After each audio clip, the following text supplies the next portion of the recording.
Yeah, Molly and Preston, Bellevue police say this all started out as a routine patrol call where a couple of officers thought something didn't quite look right. That led to prosecutors saying they were able to take down a vicious pimp who was abusing a woman and selling her for sex work while keeping the money for himself. So trying to tell me leave alone? On social media, It's trying to tell me leave money alone.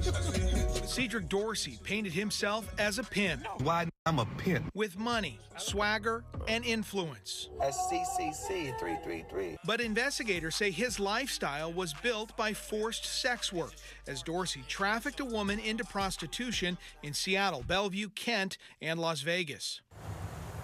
It all came undone in 2024 when Bellevue police responded to a domestic violence call involving Dorsey and his victim.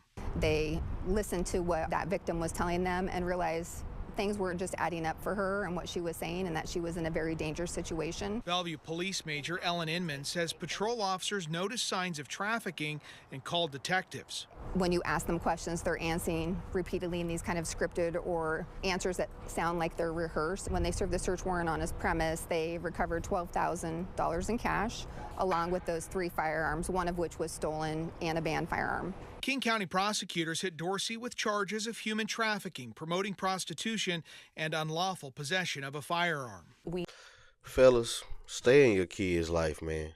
We got to keep these kind of dudes away from our children, because these are weak men going after some of the weakest women, women who doesn't have any male presence in their lives, you know what I'm saying, any masculine male presence in their lives, and they try to take advantage of these women.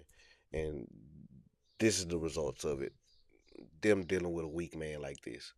We see very significant violence, strangulation, beatings, assaults. Prosecutor Brayla McGinnis tried Dorsey's case where his own social media posts were used as evidence, including this one about the 304 oath, where prostitutes promise not to cooperate with police and say they aren't victims.